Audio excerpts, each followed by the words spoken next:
If I had to build my desk setup again from scratch, I would do it completely different. I have been working on improving my desk setup from the past 3 years now. A lot of money wasted, dozens of products, and a lot of things I wish someone had told me earlier. I have made a lot of mistakes while building my own desk setup, and I don't want you to make the same mistakes. So without wasting any more time, let's talk about how you can build your own desk setup without wasting any money. Also, you can find the link of all the products in the description, but none of these products are sponsored. If I were to build a desk setup from scratch, the first thing I will do is to invest in a good desk and chair. Yes, in the process of building a desk setup, people often fall into the trap of buying accessories first, which honestly is what I did as well. So if you are planning to build your own desk setup, first invest in a good chair and desk. Your bag is much more important than having speakers on your desk. I have realized this the hard way. I have injured my back multiple times, and now I regret not investing in a good desk and chair in the past. I suggest you buy a good chair first, because you will be sitting for long hours. After that, you can save up some money, go for a standing desk as well. You can literally make a great setup with only a laptop and the best desk and chair you can afford. And I can prove you that as well.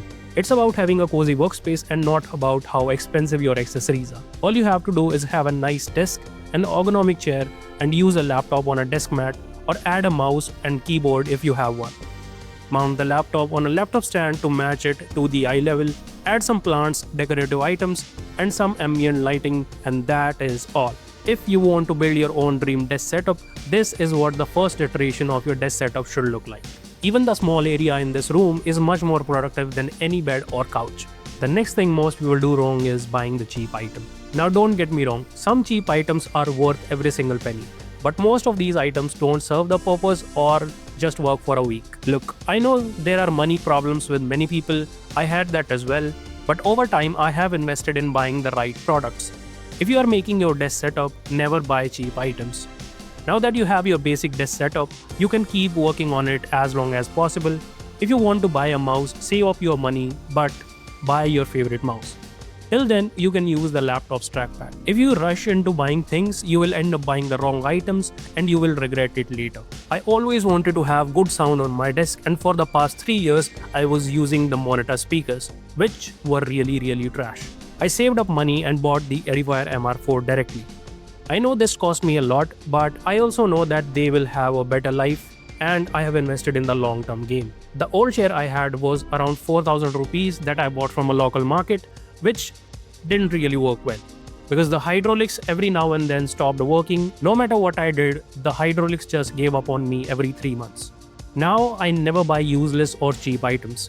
I always take my time, save up some money, and buy the right item that I always want.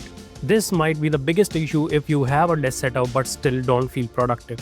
Many people who can afford a great setup are still not productive because they don't keep their desks clutter-free or clean. I myself know many of my friends who have expensive accessories, but their desk looks like they haven't cleaned it for over a decade. Always have fewer things on your desk, but have it cleaned every week.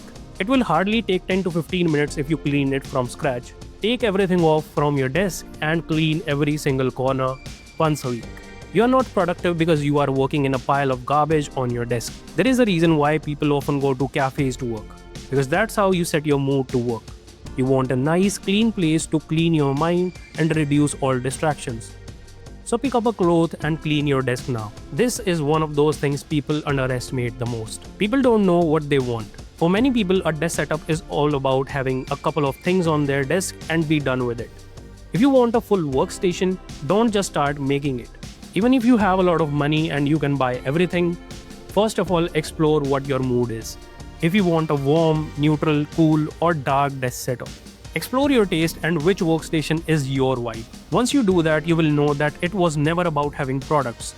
It was about what workplaces set your mood to get things done. If you are someone who likes to work in a cozy space, you are a morning person, or you want calmness in your area, then go with a desk similar to what I have. Warm tone, light theme, nature all around me. And if you are a night owl, you like to work in darkness, you want peace and time to yourself, then go for a dark, moody theme. This last advice is really simple. Don't just go to Amazon and buy the first thing you see for your desk. Take your time to buy everything. If you want a keyboard, go on YouTube and research which keyboard will be good for you. Don't just open Amazon and buy the first keyboard that you see. If I want to buy a new monitor, I'll start my research today and will end up buying it after 2 to 3 months. Because that is how I spend my hard-earned money on valuable products. I always keep some things in mind before buying anything. Like, do I really want it? Will it be worth the money? Will this go for long term? And lastly, will it look good on my desk? If something checks all the boxes, I end up buying it. Now these are the 5 advices I will give you if you are building your desk setup. You have earned your money with all the sweat and blood. Don't waste it. Save your money, invest wisely, and don't rush into building your desk setup. At the end of the day, it's the investment you have to make. Doesn't matter if you want a small desk or a full-size workstation.